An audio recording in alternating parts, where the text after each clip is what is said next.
You've got the Election Commission of India, right? It's supposed to be the powerful guardian of the world's largest democracy.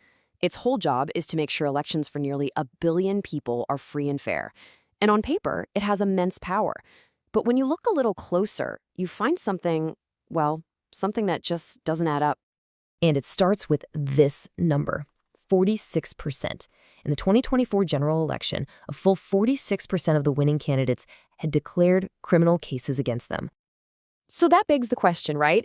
If the Election Commission is this all-powerful body, how on earth can it not stop nearly half the country's new lawmakers from having criminal records?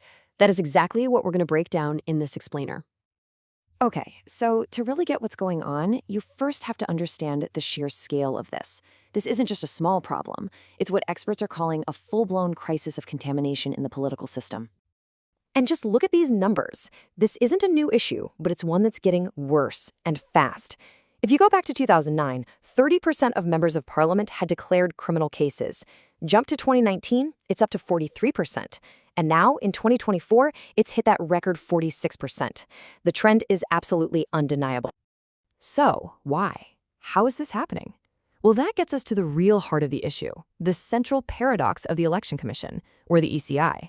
It's both this powerful guardian and, in a very real sense, a guardian in handcuffs. The ECI's power comes from one place, Article 324 of the Indian Constitution. And these words give it sweeping, almost unlimited authority over running elections. Reading this, you'd think it's an all-powerful body that can do pretty much whatever it takes to keep things fair. But here's the catch. That power isn't absolute. The ECI has to work within the laws that Parliament passes. And the big one, the one that really matters here, is the Representation of the People Act of 1951. You can think of this as the official rulebook for elections, and it's also the source of the ECI's biggest handcuffs. And this really shows you the two sides of the coin. On one hand, yes, the ECI can do a lot. It can enforce campaign rules, it can force candidates to disclose all their assets and any criminal records. But on the other side, and this is the crucial part, it absolutely cannot just decide to ignore a law made by Parliament. It can't change the rules on its own for who gets disqualified. That power belongs only to the lawmakers. Now, it might sound like their hands are tied, but that's not the whole story. Let's look at where the ECI Times really flexes its muscles, because in the areas it does control, it is incredibly effective. For example, let's take the Model Code of Conduct. That's basically the rulebook for how politicians have to behave during an election. In just the first 2 months of the 2024 election, thousands of complaints poured in. And what did the ECI do?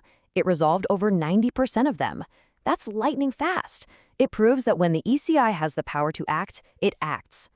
And they're not just fast, they're smart about it too. The ECI has really embraced technology to make things more transparent, putting hundreds of these violation cases right online for everyone to see. It's also cracked down hard on shady political parties, delisting hundreds of inactive ones that were often just being used to move money around. Okay, so if they're so good at policing campaigns, that brings us right back to our big question. Why are people with serious criminal charges still able to run for office? The answer is buried in one specific legal detail. And here it is. This is the whole thing.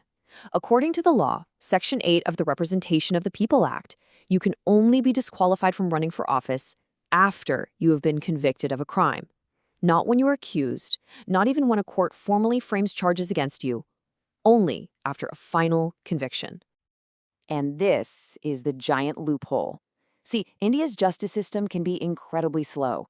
After charges are framed, a trial can drag on for years, sometimes for decades. Get this, over 40% of cases against politicians have been stuck in the courts for more than 5 years. This delay means a candidate can get charged, run for office, win, and serve their entire term, all before a court even reaches a verdict. So, is this just a hopeless situation? Absolutely not. The good news is the ECI and other major bodies like the Law Commission have been proposing clear, common-sense fixes for years. Fix number 1 is super straightforward. Change the timing. The proposal is simple.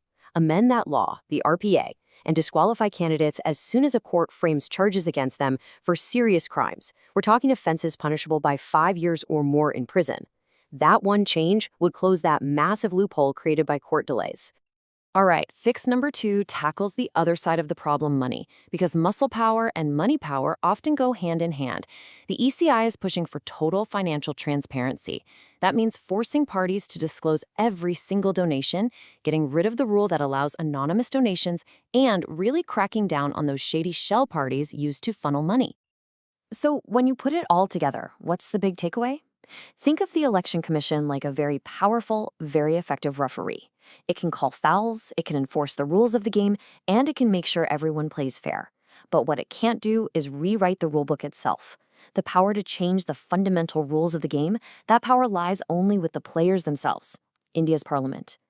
The roadmap is there. It's been laid out clearly by the ECI, the Law Commission, and even the Supreme Court. The solutions are not a mystery.